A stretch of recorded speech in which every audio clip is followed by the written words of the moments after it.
Welcome back to the Golden State with Mates post-game live after the Warriors suffer a 102-97 defeat to the Minnesota Timberwolves at Chase Center in Game 3 on Saturday night. Man, there's a lot of emotions going through that game and after that game. First of all, really proud of the effort. Thought the Warriors were hugely gallant. Can't really fault the effort too much. Now, were there times where there were some loose balls the Warriors could have tried to get to and be better in those kind of areas? Maybe, but that's part of the game. Thought the effort was really there. Ultimately, it's just a huge missed opportunity because that was a game they really, really could have won. And I continue to be not overly impressed by Minnesota, to be honest. And I think that's why Steph was probably so devastated or is so devastated with his hamstring injury is that this team just doesn't feel very good to me. This Timberwolves team, I'm not impressed. I really am not. Now, Ant got going in the second half, and maybe that's a bit of an ominous sign for the Warriors.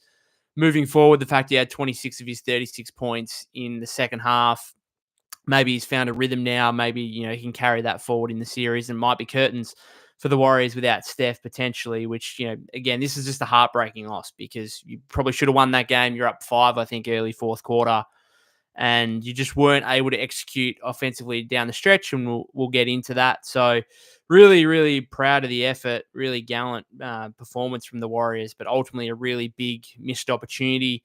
Just to mention it, a positive really quickly, Jonathan Kuminga, I think just clearly the best performance of his career in any game throughout his first 4 years. In terms of meaningful playoff basketball, I mean, his 18 points in game 2 were an equal playoff career high, and he just smashes through that and has 30 on 11 of 18 shooting. Really proud of JK for, I mean, I tweeted out in the first half, the career arc of this guy in terms of the ups and downs that he's gone through throughout the first 4 years is quite remarkable, and it looked like it was completely over and he was out of the playoff rotation. You thought, okay, there's no way he's coming back. And I guess the one silver lining from this Steph injury is that JK has got the opportunity again. I was really shocked that he didn't actually start in this game. Steve went to Trace Jackson Davis. Instead, Trace was okay, but didn't play a whole lot. And, JK comes off the bench, plays 36 minutes, again, 30 points, just a massive, massive performance from him. I thought his defense, particularly in the first half, we've been talking about whether the Warriors could keep JK engaged with these, he went 6 out of an 8-game span out of the rotation, and you thought, okay, is he just done? Is he mentally going to be checked out now? No, that was a guy in the first half who I thought was as engaged as I've ever seen him. He had a closeout block on a 3-point attempt in the corner from Mike Conley. I think he blocked Ant one time at the rim. His defense, I thought, was just as tremendous as his offense.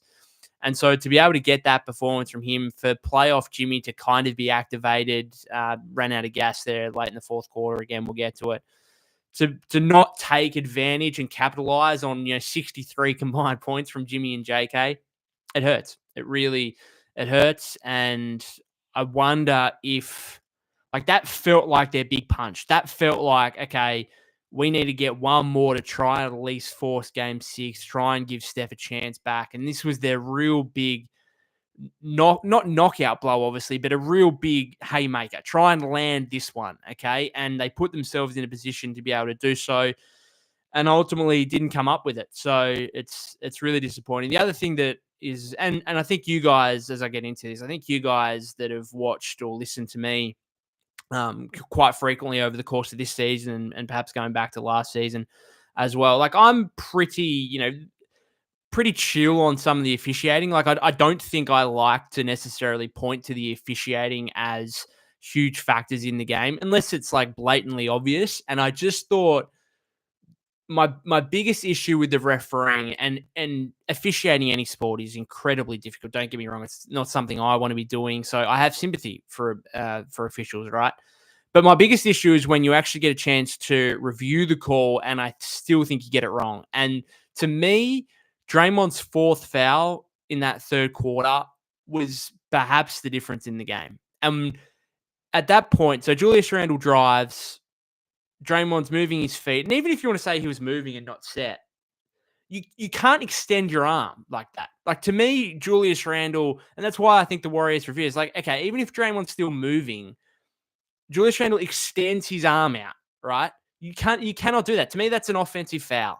And I just think for the Warriors to review that and for the refs not to overturn it, I just thought that was perhaps the difference in the game. Because for starters, it means the Warriors are out of challenges. It means it's Draymond's fourth foul. The third one he picked up was a bit controversial and contentious as well, with the one on Gobert, which maybe could have been an offensive foul as well. It took Draymond out of the game. At that point, it was nearly 30 minutes through the game, nearly 2.5 quarters. The Timberwolves at that exact point had 50 points. 50 points through essentially 30 minutes. In the last 18 minutes, they scored 52. I just thought Draymond was terrible offensively in this game. Absolutely terrible. Like, he threw the ball all over the joint. He was throwing passes to Kuminga as if he was 20 foot tall on a couple of occasions. He was 1 of 4 from the floor, 2 points. He was terrible offensively, but defensively, we know he's the leader of the team, and defensively, I thought he was doing a terrific job. Okay. And I thought some of his help defense at the rim and stuff like that was just fantastic. And the Timberwolves were being absolutely suffocated. They had 40 points in the first half. Ant was doing nothing, couldn't get anything rolling. Again, the Timberwolves had 50 points through the first 30 minutes of the game, basically. And then once Draymond went off, it felt like the whole paint just opened up. And Ant suddenly had a lane to the rim on plenty of occasions, and there was just no help defense there. And Minnesota started to get going a bit offensively. And then by the fourth quarter, they started making some jump shots, and they just started feeling a lot more confident, I think, in much more rhythm. And again, like 50 points through the first 30 minutes, Draymond has to exit the game, and you score 52 in the next 18 minutes. Like, I don't know. That just pisses me off. It does, because I just don't think I think that was an offensive foul. I don't think it was a block. And the fact that, like, I can get it in time, you calling that a block, I can get it. But the fact you get to go and watch the replay and then still don't overturn it, I don't know. It's just frustrating. Really frustrating. It's one of those kind of things where the Warriors without Steph, like, they don't have any room for error. And they made some mistakes in this game, particularly, again, Draymond with his turnovers. He had 5 turnovers. Some of the stuff was pretty poor, but that's one of those things that goes against the Warriors. And you just wonder if, Draymond doesn't pick up his 4th foul in that moment, maybe the game's a lot different.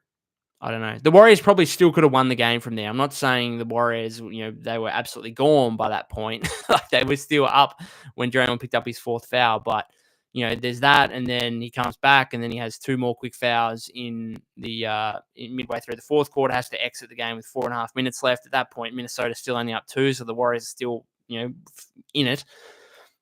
I don't know. This is the kind of swings and roundabouts of playoff basketball. The Warriors had some things go their way. Like, Randall had 5 points. Like, he had the layup and then the 3, both of which were still in his hands with split second, 0 point.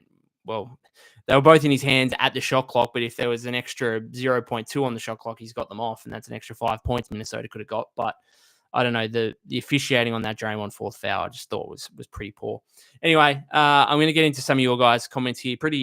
I don't know. It's it's tough to talk about because it's just it's a performance that you can't really be mad with. I thought they played reasonably well. They made some mistakes, but this is a pretty limited team without Steph. Obviously, you're missing your best player. Like, it's hard to expect complete perfection. And I thought they battled really hard, and they put themselves in a position to win the game. And to not come up with it is very disappointing. Thenix says, this is on Dre, stupid turnovers in the foul baiting. I want him gone. Priscilla says, if Draymond didn't foul out, we would have won. No one wants Draymond gone. Just calm down. Thenix says, this loss really hurts. We literally could have won the game. Yep. Yeah, I'm struggling to think of one that hurts more. I mean, I suppose the Clippers won in the regular season finale, but even that one, it's like, okay, well, the Warriors still have a chance in the play-in tournament. This one, I mean, they still got a chance in game 4, but it makes game 4 a must win. And I just thought this was their real, like, Golden State didn't play great. I just come out of this game thinking, okay, Minnesota, I think, could play a lot better. And maybe what Ant did in the second half we'll see more of. And for the Warriors, I don't know what the upside is out of this. Like, yes, they had some turnovers, but they had far less turnovers than Minnesota. I think Minnesota had 20, 21 turnovers. Warriors had 14. Like, Jimmy could have been better in the last 8 minutes, but ultimately you got 33 points out of him. Kuminga goes for 30. Like, that's an amazing result. Pods could have been a lot better. He was 1 of 10 shooting from the floor, really disappointing.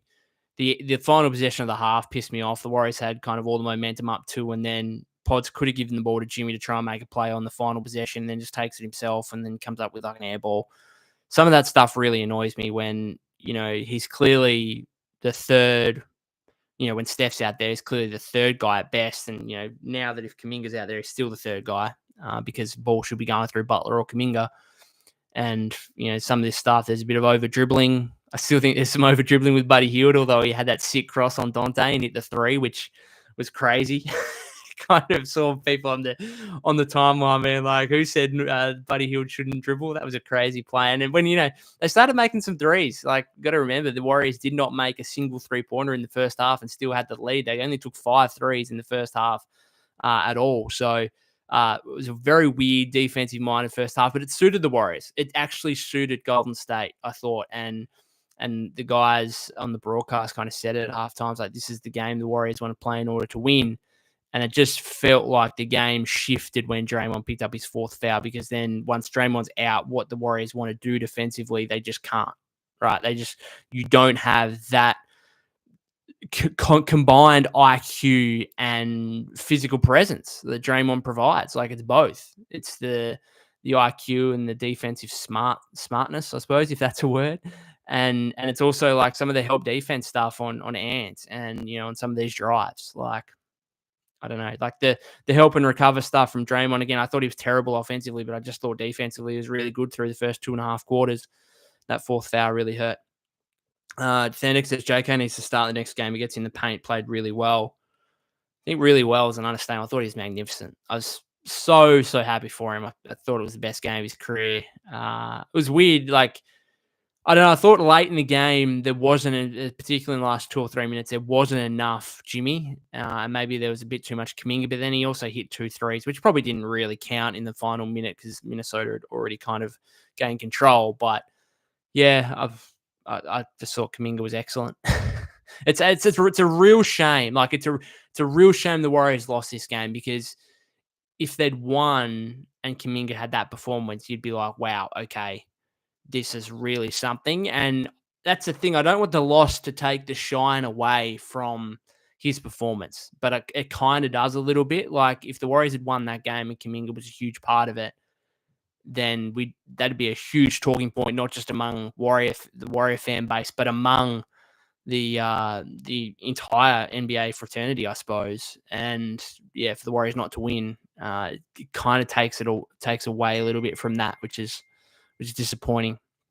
So Nexer also says Pod shouldn't be playing more minutes than JK. Doesn't make sense. Well, there's a lack of I think there's a lack of guard options. Pat Spencer out of the rotation in this game. I mean, JK still played 36, so I don't think it's necessarily a huge issue. It's hard to get him up to Pods as 39 when he's not starting the game or the second half either. I was surprised at that. At the end of the day, like, he came off the bench and still played really, really well. So I think we've always said this about JK. It's not necessarily the starting thing, but it's him playing big minutes, and that's what he got in this game. Priscilla says Pods and JK play different roles. Just unlucky Pods kept missing floaters. Some of those shots around the rim where he kind of drives and Gobert's hanging back and he has those floaters from just inside the free throw line or whatever. He's got to make a couple of those. Really, really disappointing. He's 1 of 10. I thought he still impacted the game okay. I thought he was still stood up defensively, had 8 rebounds, moved the ball okay at times. But again, that one on the final possession, the first half, pissed me off. But anyway, I thought he was still okay, and this is what he can do. He can impact the game in other areas, even when his shot's not falling. But ultimately, the Warriors, they needed a couple of those shots to fall. He was 1 of 10. Not great. Thenix says Jimmy didn't score for 8 minutes in the 4th. That's Minnesota defense and him missing layups. Yeah, missed a few that he should have made. There was one where he had Randall behind him and he just, I feel like he tried to draw the contact instead of just making the layup. That was dumb. There's one he missed a lefty over Gobert, I think. Look, it's hard to be too critical of Jimmy because he was the dominant force in this game through the first 3 quarters. He really was. And I thought at the end of the third, I thought this was the special Jimmy Butler performance the Warriors needed. Like, this was and this is why I said this is why it's so disappointing, because it feels like Jimmy was Jimmy was in the midst of delivering a statement Jimmy Butler playoff performance to get the Warriors the win. He was supported by Kuminga in tremendous fashion. Buddy Hield stepped up a little bit in the second half. Felt like most things kind of went the Warriors' way in order to win this game without Steph. And again, unfortunately, some of the officiating staff and Jimmy just not quite stepping up down the stretch. It must be said, like, you can be pleased with his performance overall, but unfortunately, in the last 8 minutes, he missed some shots he probably otherwise would have made. And I thought he probably just looked gassed. I thought there were times where he just didn't come and get the ball. Like, I was like there yelling. I was like, come and stop standing in the corner. Come and get the ball. Okay. I want the ball in your hands. I don't want the ball in Buddy Hield's hands. Kuminga's been great, but I don't really want the ball in his hands down the stretch either in a clutch situation. Like, it's got to be in Jimmy Butler's hands. And I just thought, he looked tired, unfortunately, and I don't blame him for that. And he's dealing with the pelvic contusion and whatnot, but he just needed to be better in that moment, and he wasn't. And it could be something you look back on and think that's the Warrior season right there. Empire says Pods doesn't need to start. Dre or Jimmy can handle the ball. Pods is bringing the team down. Give his minutes to TJD. Well, Pods is going to take threes at least, and he's going to be somewhat more of a scoring threat than TJD is in terms of not creating his own own plays necessarily. But look, hopefully he can step up in game 4. He's obviously, it's hard to be much worse scoring the ball, shooting the ball wise than he was in this game. Again, 1 of 10. Made that one, was it early fourth quarter or late third quarter or whatever it was, where he was wide open, kind of in transition, and finally got one to go from beyond the arc. But the real issue, I suppose, in this game is, you have him, Draymond, GP2, and Loon. I think they combined 5 of 22 from the floor or something like that. I think they were, or 4 of 22, I believe, and that's tough. And I suppose that's the thing in game 4 is like, okay, well, that's the one positive is that you should get more. I know that those guys aren't scorers as such, but you should be more. You should be better than that. Ultimately, like Draymond's 1 of 4, Pods is 1 of 10. That's 2 of 14. Looney 1 of 4, 3 of 18. GP2 1 of 4. It's 4 of 22. 4 of 22. Pretty ugly. Priscilla says TJD is slower than Pods. Yeah, I'm not sure. Pods is a guard. TJD is a big man. I'm not sure. I know they're technically starting TJD in place of Steph in this game, but I think Pods is, you're just gonna have to continue investing in him. I don't think there's any alternative to me that makes sense.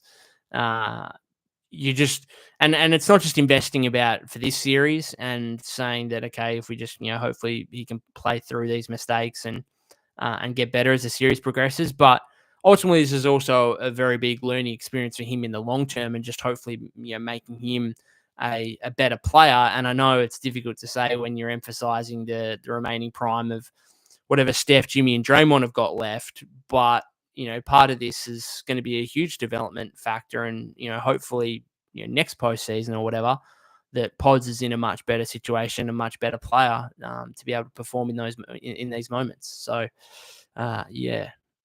Lucky Jelly says, I hope we can take game 4 so we don't fall too behind without Stephen Curry.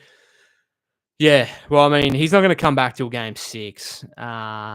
And that's what it's about. And Ant said it in the when with GP2 marked up. Ant said, you guys are just trying to extend the series to get it to 6 to give Steph a chance, which is, everyone knows it. Everyone, that's what we're doing. The crazy thing about this is, like, if you'd won this game and gone up 2-1, then maybe there's a legitimate chance you could win game 4 and go up 3-1. And that's just such, game 3 just feels like game 3 when it's 1-1 just feels like such a huge swing game.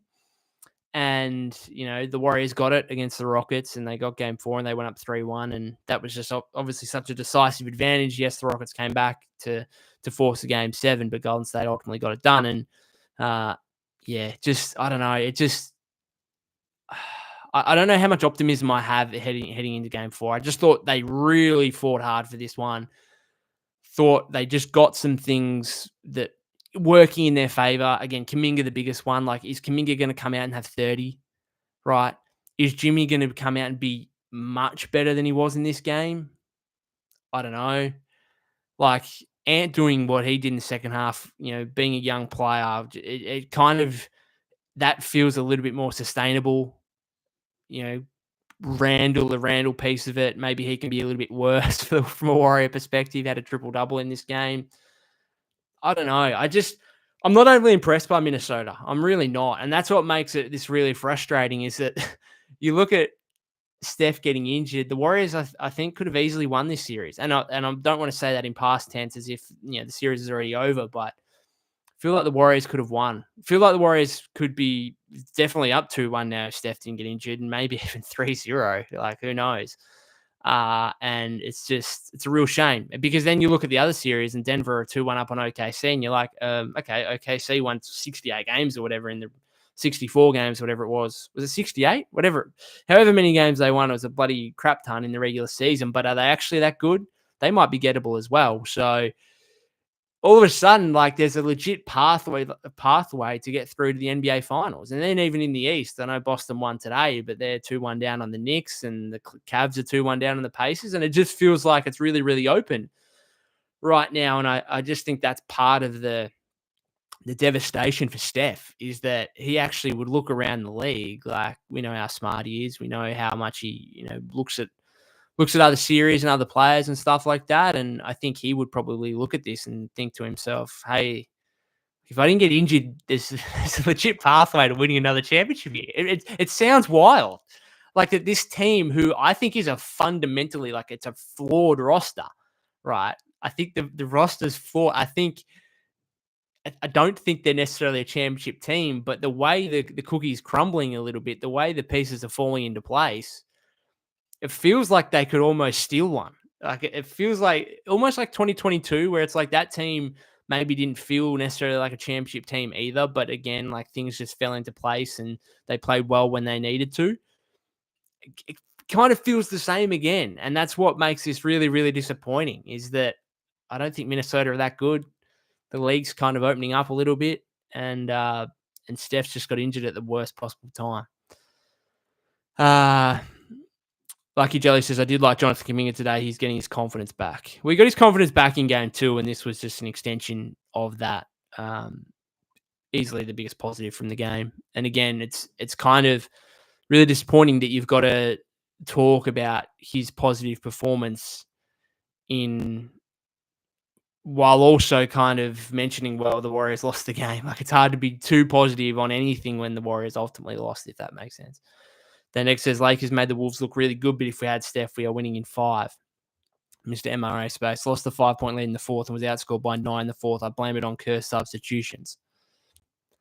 I don't know. I don't think that's the case. Empire said, Pods, Dre, Looney, and GP2 are causing the Warriors to lose. Then Nick says, Jimmy and JK should have closed this game. I think more so Jimmy. I'm not sure. Like, Kuminga, I can't ask for too much more of Kuminga in this game. I really can't.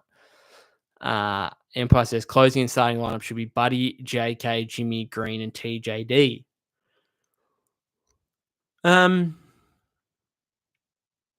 No. Pods will continue to start. He's earned it. At least, from what he's done. I know he's been really poor the last few games shooting the ball, but yeah, I'm not.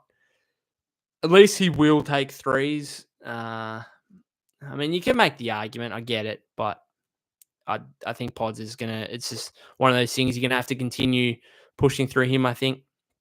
Steve says, free Kevin Knox. Don't think that's going to happen, although we did see him in game 2. Andrew the Goat says, thanks to Draymond Green for losing this game for the Warriors tonight. I am so done with Draymond. I thought offensively it was really poor. I thought defensively it was his normal terrific self. Unfortunately, that fourth, even the third foul, which I was like, really? Like, when I saw it live, I was like, surely you're reviewing that. That just looked like they were kind of tangled up and then Gobert pushed off. So that was a bit disappointing. And I just put that on the officials more than anything. And then the last 2 fouls, the fifth foul on Draymond was very unnecessary because it looked like Kuminga had an angle and he just didn't have to hold Randall, and obviously they challenged that. Like the challenges just went all Minnesota's way. They had 2 successful challenges, and then the Warriors one that probably should have been a successful challenge wasn't overturned. So I don't know. It's just, again, the swings and roundabouts of a game. Steve says, Pods, Moody, GP2, don't see guys work on their offense in the off seasons. Nothing from these guys the last 4 games. Why is Knox not playing? He can at least score the ball. I just don't. Yeah. These are the guys. I mean, Moody was out of the rotate. I mean, he played a few minutes in the. What did Moody play? Like 3 minutes? 3 minutes 20. Post played 2.5. I was surprised when Post and Moody hit the floor in the first half. I was like, really? But otherwise, outside of that, it was just an 8-man rotation. Which is, I think, that's the 8 you're kind of going to have to live with. And even then, Trace only played 11 minutes. Looney played 18. Thought Looney was okay. He fouled out as well. But I thought some of his defense. I just thought when the Warriors had Loon and Draymond out there, they feel like a far greater defensive force. And particularly with Draymond, because he organizes everything. But credit to Kuminga. Kuminga, the only one positive +- +5. Everyone else was slightly in the negatives, but no one really stood out necessarily as a huge, even Pods didn't play well, but it was only a -2. Yeah, I mean, you got to, again, as I said before, Pods, GP2, Looney, Draymond combining 4 of 22 from the floor. It's tough. I always just says 5 turnovers in 29 minutes is crazy. He needs to step up. Like, he needs to look back at this performance. And in fairness, we said this during the Houston series where I thought he was poor, and I kept saying, like, he's putting some pressure on himself to really bounce back. And he did in Game 7. I thought he was really good. I thought he was really good in Game 1 of this series. Last 2 games haven't been as good, albeit, again, I thought his defense was there in this game. Mr. MRA Space says, GP gives Ant a warm-up 3 in the 4th. His so-called defense has been questionable. Yeah, I mean, there's not too much difference. I want to give Buddy Hield some credit. I think Buddy's and GP2 said it on the mic as well, that Buddy's really turning it up defensively and forced a turnover there late in the 4th quarter that gave the Warriors a slight opportunity. So, yeah, I don't know. I feel really.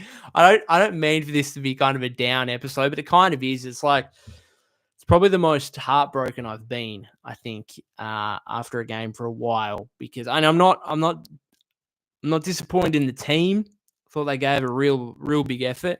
I'm just disappointed in the result, and just feels like a game they should have won. And if they'd gone up 2-1, you would at least get to a Game 6. You'd at least give Steph a chance. Now I'm just concerned that's not gonna happen. So I don't know. Just I feel genuinely devastated at this loss. And I rode the emotions of that game. Like, I was yelling at the TV throughout. I was, couldn't sit still. It was just, and then to come away with the loss, it's very disappointing. This is kind of the roller coaster of a fan experience, I suppose.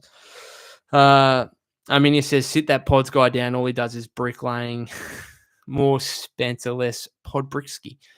Pods averaging 6 points this series. I just think he does more than score the ball. And in terms of impacting positively, I think we've always saw that. And that's what makes him a bit different to Moody. Moody, if he's not hitting his threes, if he's not giving you points, yes, he might give you some perimeter defense, but I just think he loses all confidence, or he has lost all confidence when his offensive game goes off the rails, and then he's just not really impacting for you in any other way. Pods, I think, is a bit different. I think he can positively impact without necessarily scoring the ball. Which is why you guys are saying bench Pods, playing less minutes. I just don't think that's going to happen. I think they're going to continue playing Pods for 35 to 40 minutes a game. I think that's what's going to happen. Mr. MRA Space said GP2 had 26 minutes and did nothing. Empire says it seems like TJD, Buddy, Jimmy, and Kuminga are the only people who can score against the Wolves. Credit TJD, made a couple of layups early in the game. Well, what was it? Jimmy and JK had 17 of the 21 points in the first quarter, and TJD had the other 4. So no one other than those 3 guys scored in the first period. And then Jimmy and JK had 30 of the 42, I think, at halftime. I think they had 48 of the 73 at the end of the third, and they end up with 63 of the 97. I actually don't think this is how the Warriors are going to win. So the Warriors put up 97 points. I know Pods was awful and Draymond was awful with the turnovers and stuff, but I kind of just expect this to be the Warriors are going to score around 100 points. I just, without Steph, I just find it, and Minnesota are decent defensively, obviously. I just don't see them putting up 115, 120 points. So this is the way the Warriors are going to have to win. I actually just thought the difference in the game was the defense. Once Draymond went out in the third quarter, that was the moment where Minnesota, again, 50 points through the first 30 minutes of the game, Draymond goes out. Suddenly there's less resistance on the interior and they start to get going and they start hitting some jump shots in the fourth and they score 52 points in the last 18 minutes. To me, that's the difference in the game. It's not necessarily what the Warriors did offensively, because I just think this is what's going to happen without Steph, right? They're limited. There's, Pods might be better next game, but you know what? Kuminga's probably not going to give you 30, so that might even each other out. I don't know. We'll wait and see. Jethro says only Jimmy and Kuminga are shot creators. TJD is good in the pick and roll, but he can shoot if you set him up. The rest are just role players. Absolutely. PM says, is it bad to think this is over? Yeah, I'm pretty pessimistic after that. And actually the way the game went, maybe I should feel a bit more optimistic, because I just genuinely think there's a path to the Warriors. There's a path to the Warriors winning this game. I just felt like the game for the majority was on their terms, kind of thing, in terms of really defensive style. Kind of what we saw when they beat the Rockets in the 4 games they beat the Rockets. Low scoring, half court kind of stuff. I actually think kind of make it a half-court battle, and I think Jimmy can kind of match Ant in that scenario and potentially outplay him. That's what kind of happened in the first 3 quarters. A few turnover issues, which were costly. So I just thought the Warriors, the game was kind of there to be won. The game was being played the right way for the Warriors to win, and just didn't happen in the end, which makes it feel like, you could get to game 4 and the game could be completely on. It's not difficult for me to envisage game 4 being on Minnesota's terms and that one just, being a blowout loss, if I'm being honest. Now, hopefully that doesn't happen. Hopefully the Warriors can take game 4. But I think if I was a Minnesota fan, I'd feel pretty comfortable in that I don't think my team's playing well at all and we're up 2-1. And obviously the other team's without Steph Curry, one of the 10 best players in NBA history. Still one of the best 10 players in the league right now. So I'd feel pretty good if I was a Minnesota fan. Steve says Steve Kerr has cost the Warriors as much as Draymond. Can we get rid of Kerr at least? What did he for playing Pods too much? What's the complaints on Steve? Seriously. What are the complaints on Steve Kerr in this game? I just don't have any.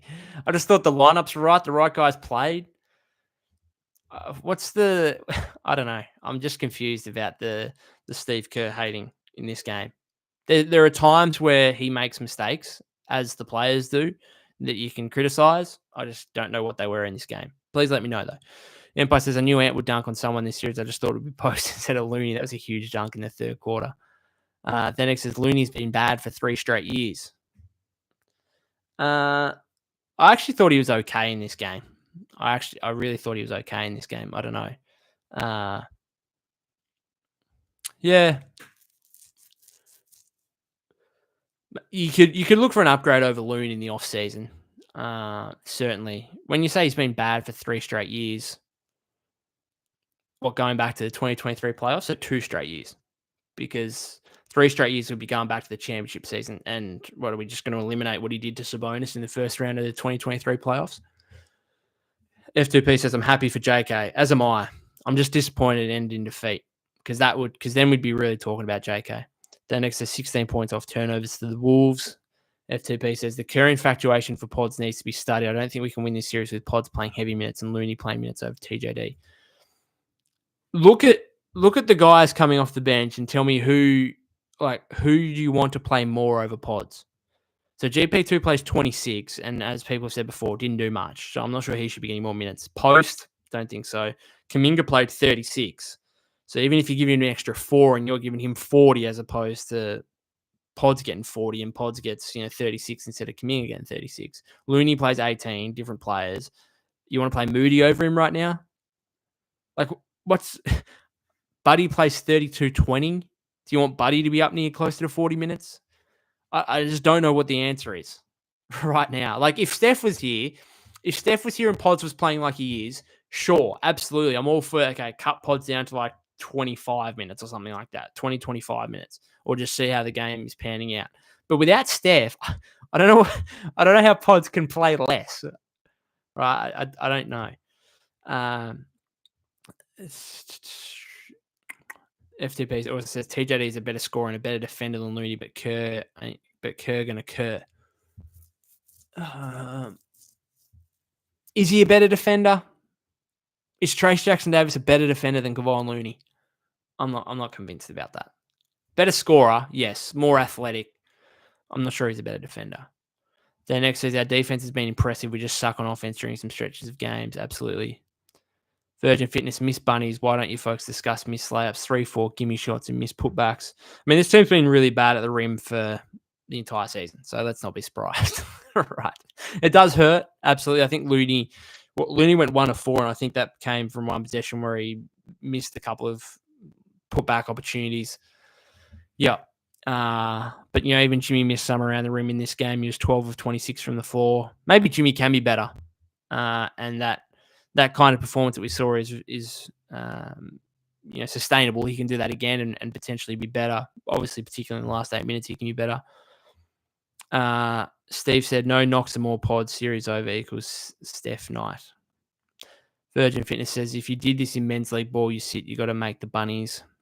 Michael says, more TJD, less Draymond. Well, I don't think that's the case. I think Draymond would have been, if it wasn't for foul trouble, Draymond would have been up 35, 36 minutes in this game. Empire says, Moody, Pods, GP2, and Looney have to be traded next season. They are too inconsistent. I don't believe they will be any different next season. GP2 and Looney are going to be free agents, so if they come back, it's going to be on much smaller deals than they're currently on. Moody, I could see as a trade candidate, just based on how these playoffs have gone. Pods, people got to remember with Pods, he's going to be going into year 3. He's still under team control cost-wise for another 2 years at very minimal money. You've got a starting caliber player, or even if you think he shouldn't be a starter, he's a 20-25 minute per game player at a minimum. Even if you're out on him, even if you don't like him, he's still capable of playing 20-25 minutes. To get that on a rookie deal, I think people got to start understanding just how valuable that is in today's age of the first and second tax aprons. And that's what makes him, like, once he comes off that rookie contract and he's going to be asking for $20+ million, then yeah, far less valuable. But right now, when you're paying Jimmy over 50, you're paying Steph 60, you're paying Draymond 25. Who knows what you're going to do with Kuminga now? Like, the Kuminga thing is just like crazy. I don't know what's going to happen with him now, because you look like a game like this where he goes for 30 and he's playing alongside Draymond. And it's funny, like Steve said in about a month ago that, well, Jimmy, JK, and Draymond can't play together. It just doesn't fit. Well, the last 2 games suggest it kind of does. Like, I know they lost by 24 the other day, but that group, that trio, had a 40.5 net rating in 11 minutes on the floor. They were, JK goes for 30 today, probably the best performance of his career. Like, he's saying that he can't play with those guys. Maybe it's more of a case that he struggles to play with Steph. I think that's maybe the biggest concern now with Kuminga, is that it's actually a Steph thing. And at the end of the day, Steph's a much better player than Kuminga, obviously. So it's not as if we're going to start having a discussion of, oh, well, should we actually pick JK over Steph? That's not going to happen. But you can see, like, without Steph, it's a little less player movement-y kind of thing. Like, there's less, focus on him and focus on trying to get him open and setting off ball screens and passing him the ball and just a lot less player movement, a lot less of a traditional, I suppose, NBA offense, which I just think Kuminga he just doesn't have to think about it as much. And therefore, when he doesn't think about it as much, he kind of just lets his natural talent take over. And he is a naturally talented player. And yes, he makes some mistakes, but I think some of those mistakes, when Steph's out there or whatever, they're kind of born from he's trying to make the right play. He's trying to be in the Warrior system, but he doesn't get it. He doesn't have the highest IQ, right? So you've got to kind of just make things a lot more simpler for him. And I think in a game like this without Steph, it's pretty simple. It's like, okay, you've got to go out and score. Like, you got to be our second guy. It's as simple as that. It's not Steph's out there. You got to set some off-ball screens. You got to get him the ball to take and make shots. It's you got to be the guy to put the ball in the hoop. It's simple for him. Okay. Also defensively, I just thought this was one of his better defensive performances as well of his career. And a lot of that was, he was guarding Ant GP2 was guarding him for a fair portion as well. But there are a lot of possessions where Kuminga's guarding Ant. And I've always said as well, when he's a point of attack defender and he's tasked with a main role on their opposing, one of their best opposing players, I think that's a lot easier for him than asking him to be an off-ball defender where he can kind of lose some concentration and focus, let a guy get a backdoor cut or let a guy get an open three or something like that. So I just thought much simpler role for Kuminga right now without Steph, and that's allowed him to thrive a little bit.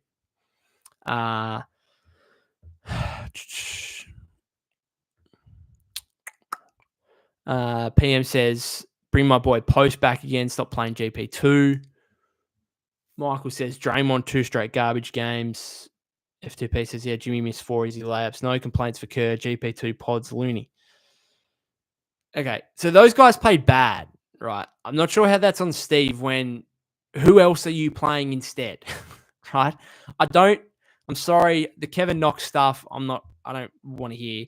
Moody's not playing well at the moment, so I'm not sure you can go to him. Post isn't playing well at the moment, so you can't go to him. I suppose, again, if you want to really delve into it, it's more of a Mike Dunleavy issue in terms of maybe there's not enough guys that you can truly trust in these situations, right? You can't fully trust GP2. You can't fully trust Pods, Loon, whatever, or you just want upgrades from those guys. Well, that's more of a roster issue to me than is a coaching issue because I'm just not sure who the replacements are on the current roster.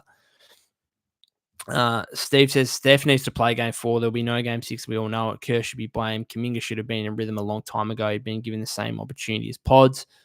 That's the one thing I suppose with Steve that you could point to is, okay, well, Kuminga goes for 30 in this game. How come we haven't had that?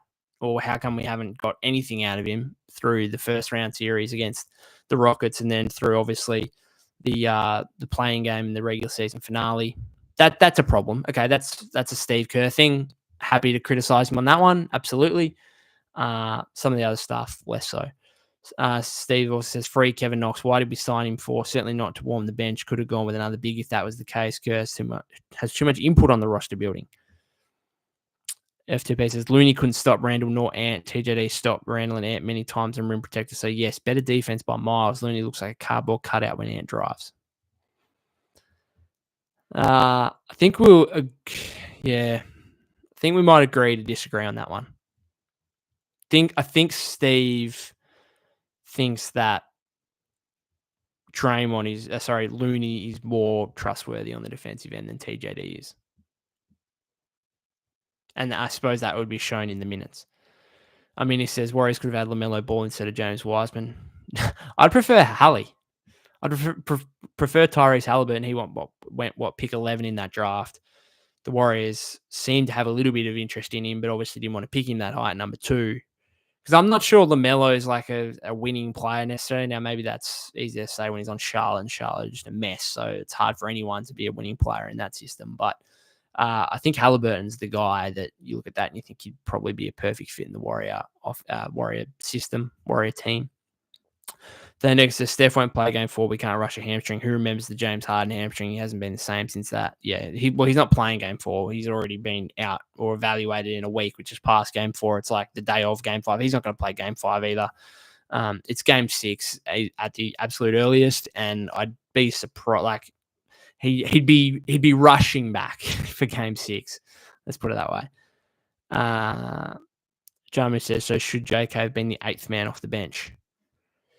As in this game, because he was technically the 8th man off the bench.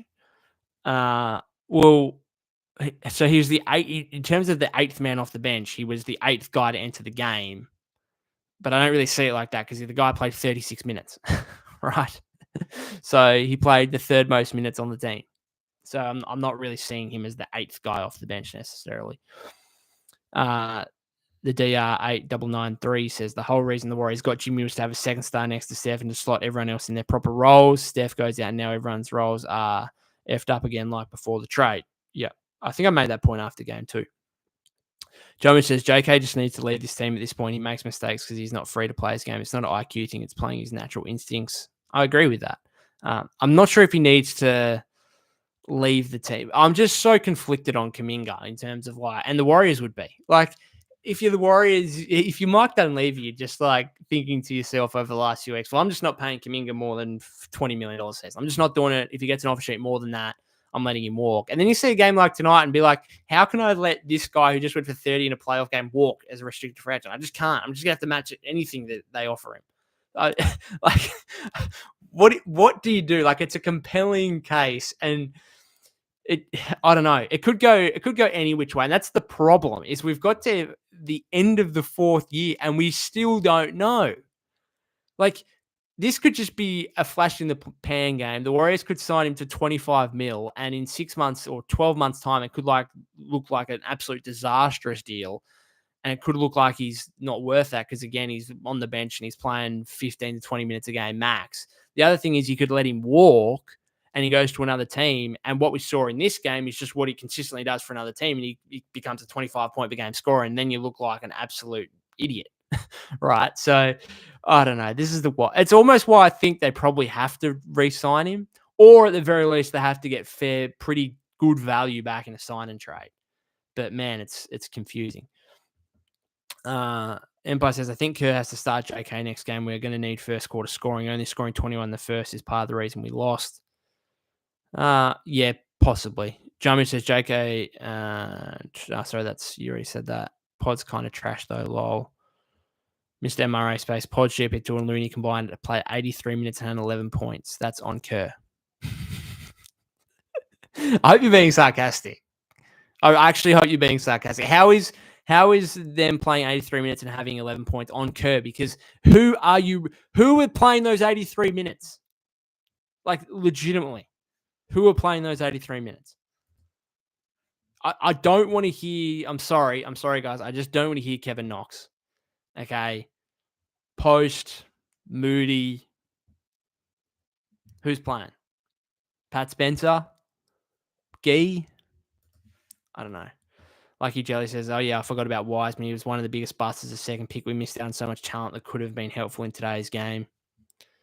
FTW Clan says, man, this was our best chance to force a game 6. Next game is going to be even harder. I feel like we could have won it 1 in 5 at most with Curry. Yeah. F2P says, putting up 30 points off the bench in a playoff game in itself is not normal. JK will get paid by a good team. Yeah, like, I agree with it. I just don't see how you couldn't be the Brooklyn Nets or something like that and think, hey, this dude just got a 30 in a playoff game. Like, that in itself, you can sell that to fans by itself. You can just say, regardless of what this guy's done in his first 4 years in the league, he just had 30 points in a playoff game. That in itself, you can sell to fans as this is why we paid the guy $25 million a year across the next 4 years or whatever. Mr. MRA space. Who let them play 83 minutes? Kerr did. Yeah, he did. What's the alternative? It's the thing, like, I just don't know what the alternative is. FTW Clan says, who else is Kerr supposed to play? I don't know. Steve says, I'm glad Kuminga is going to get his money. Kerr must be fuming. JK went off tonight. Totally undercut Kerr's reasons for not playing him. Glad. I did like they embraced after the game. I did enjoy that. It's really interesting to see, or to know. It'd be good to know kind of what the relationship is between those two, because I mean it's been a wild ride. It's been a wild ride. Anyway, guys, we've been going for 50 minutes. I'm going to finish it up there. Thanks to all of you that have tuned in, commented, watching on replay, listening via your podcast feed. Everyone that's been involved, thank you very much. FTW Clans is definitely not on Kerr. The pods is our only garden shot 1 of 10. Yep. Lucky Jelly says Jimmy Butler good, but he's inconsistent in my opinion for his contract. One game he gives you 17 and one game 33. I was disappointed with him in game 2. Yes. I'm not sure he's inconsistent. I'd say that he has moments where he's passive. Yeah, possibly. But, I mean, he's got you this far. He's got you this far, and he gave you a legitimate opportunity to win this game. So I'm not sure how we can be too critical of Jimmy Butler, albeit he should have done a lot better in the final 8 minutes. Steve says, Kerr was a failure in Phoenix, got a ready-made team with the Warriors. He's overrated. Yeah, okay. The Dr. 8993 says, fans are so weird for manufacturing this Kerr vs. JK narrative, like Kerr vs. Tatum narrative, like you have no clue what you're talking about. Well, I mean, Steve is the guy that gives the minutes at the end of the day. And so I don't know if Kuminga'S minutes and his role on the team, I don't know who else necessarily dictates that. Yeah. Anyway, I'm going to finish it up, guys. Thank you very much again for tuning in. If you haven't subscribed to the YouTube channel, that'd be greatly appreciating. Follow me at POC252. That's POK252 on X/Twitter. We've got game 4 coming up on Tuesday. I'll be back for another post-game live. After that one, fingers crossed. Monday, I should say. Tuesday, my time. I'll be back for another post-game live. After that one, let's hope for a better result from a Warrior perspective. I think this game would show that the Warriors can certainly win. But the game's kind of got to be in their favor, and I thought it was for the majority, and they weren't able to capitalize. So I don't know. It's a disappointing result at the end of the day, even though there was a huge positive to take from it in the form of Jonathan Kuminga. Thanks again, guys. Hope to see you after game 4.